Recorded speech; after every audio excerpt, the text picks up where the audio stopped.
Shalom, selamat pagi Bapak Ibu yang dikasih Tuhan. Saya berharap semoga Bapak Ibu beserta keluarganya dalam keadaan sehat. Pagi ini saya akan memberikan sedikit tentang ulasan tentang renungan yang saya beri judul Instan dan Karbitan. Apa itu Bapak Ibu? Kalau menurut KBBI, Kamus Besar Bahasa Indonesia, saya bacakan. Yang dimaksud dengan instan itu adalah langsung tanpa dimasak lama. Ini biasanya diperuntukkan makanan dan minuman. Misalnya contohnya adalah mie instan atau susu instan. Sedangkan karbitan artinya adalah suatu proses yang dimatangkan di luar proses normalnya. Biasanya diperuntukkan untuk politisi atau para pemimpin kita. Bapak Ibu, sebenarnya kedua-duanya itu hampir sama, tinggal penggunaannya aja. Yang satu biasanya untuk makanan dan minuman, sedangkan yang satunya adalah untuk pemimpin atau politisi. Dan kedua-duanya hanya mengutamakan hasil dengan mengabaikan proses. Bapak Ibu, berbicara tentang pemimpin, kita ingat akan kisah Musa. Kisah Musa yang terdapat dalam Kisah Rasul 7 ayat 35 dan dalam Keluaran 2 ayat 13 sampai 15. Kisah Rasul 7 ayat ke-35 saya akan mencoba untuk membacakannya. Sekali lagi Kisah Rasul 7 ayat yang ke-35. Saya bacakan. Musa ini yang telah mereka tolak dengan mengatakan, "Siapa yang mengangkat engkau menjadi pemimpin dan hakim?"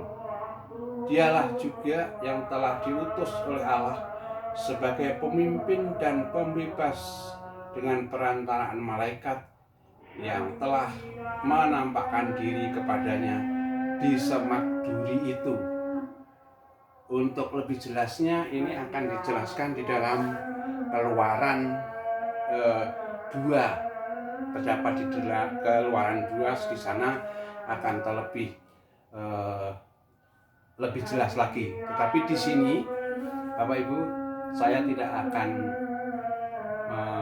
kembali untuk menjelaskan tentang kisah Musa ini, tapi kita akan mencoba kembali kepada kata-kata instan dan karbitan tadi. Bapak Ibu yang dikasih Tuhan, kenapa pada waktu itu Tuhan mengutus Musa tidak langsung aja gitu? Jadi ketika Musa masih ada di Mesir, Musa langsung diutus oleh Tuhan. Udah kamu langsung menghadap Firaun dan lain sebagainya. Tapi di sini Tuhan tidak membuat atau mengkader Musa sebagai pemimpin yang karbitan. Kenapa? Musa harus pergi dulu ke Imam Yitro yang ada di Midian. Jadi melarikan diri ketika yang ada hubungannya dengan Kisah Rasul, cuplikan Kisah Rasul 7 ayat 35 tadi, bahwa dia harus melarikan diri karena takut dengan Firaun. Dia telah membunuh bangsa Mesir pada waktu itu yang sudah mencoba menganiaya bangsanya sendiri, yaitu bangsa Israel. Bapak Ibu yang dikasih Tuhan, ketika di Midian, pekerjaan yang dikerjakan oleh Musa bertolak belakang dengan ketika waktu di Mesir. Di Midian dia dilatih untuk menjadi seorang yang orang yang sabar, orang yang setia. Apa pekerjaan yang dilakukannya adalah sebagai penggembala atau orang yang pekerjaannya waktu itu menggembala ternak. Jadi ketika Musa harus datang ke Midian di tempat Yitro, di sana harus menjadi seorang yang menggembalakan kambingnya atau menggembalakan ternaknya. Jadi disinilah Musa dilatih untuk menjadi seorang yang sabar, ya, dan tentunya menjadi seorang yang setia kepada Tuhan. Karena apa?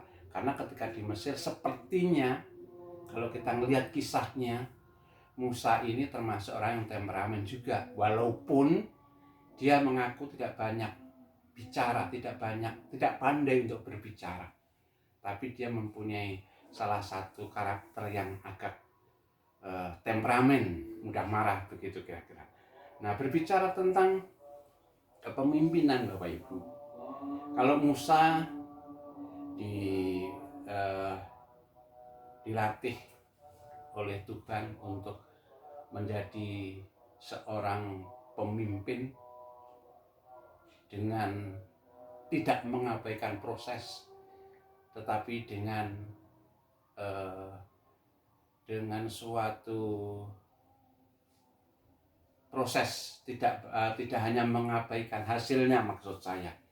Tetapi kalau di negara kita saat ini Bapak Ibu, banyak para pemimpin atau politisi yang dikatakan sebagai politisi atau pemimpin karbitan, di mana pemimpin karbitan di sini karena segala sesuatunya ingin cepat, jadi mengutamakan hasil tanpa menghiraukan, tanpa memikirkan apa yang namanya proses. Sehingga apa yang terjadi? Banyak hal-hal yang menyimpang. Misalnya seorang pemimpin yang korupsi, karena dia memang prosesnya tidak lama. Jadi politisi ya politisi karbitan, pemimpin juga pemimpin karbitan. Kenapa? Karena dia hanya modal kekayaan ketika dia harus berkampanye dan lain sebagainya. Tetapi dia tidak seperti Musa yang dididik oleh Tuhan untuk menjadi seorang pemimpin yang baik, untuk menjadi seorang pemimpin yang tidak hanya mengutamakan hasil, tetapi juga mengutamakan prosesnya. Nah, yang perlu kita perhatikan di sini, Bapak Ibu Saudara,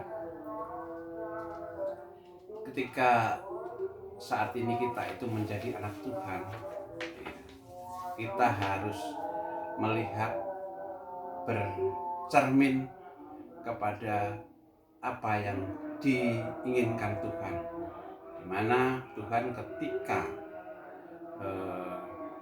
memproses kepemimpinan Musa, Musa dilatih untuk tidak mengabaikan proses, tetapi tidak semata-mata hanya mengutamakan hasil. Dengan demikian Musa dilatih untuk sabar dan kesetiaan, seperti halnya kita.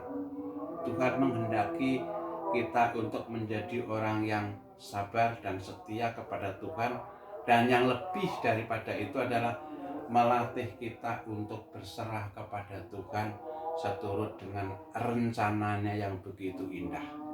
Jadi Bapak Ibu, sedikit menyinggung tentang judul yang saya sampaikan tadi, tentang instan, karbitan, dan yang ada hubungannya dengan kepemimpinan Musa.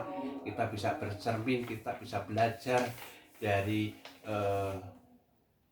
kepemimpinan Musa, di mana Tuhan mendidik Musa menjadi seorang pemimpin yang benar-benar mumpuni, benar-benar seorang pemimpin yang melalui proses panjang, yang tidak hanya mementingkan hasil tetapi benar-benar memperhatikan proses itu kira-kira. Nah, sebagai anak Tuhan yang dalam kehidupan kita sehari, apapun pekerjaan kita, ya paling tidak kita sebagai pemimpin di dalam keluarga, hendaknya kita selalu ingat akan kehendak Tuhan, di mana kita harus menjadi orang yang sabar dan setia kepada Tuhan, serta kita harus berserah kepada rencana Tuhan yang begitu indah. Amin. Begitu apa yang saya bisa sampaikan pada pagi hari ini, kiranya semuanya akan berguna dan kiranya Tuhan akan memberkati kita semua. Terima kasih.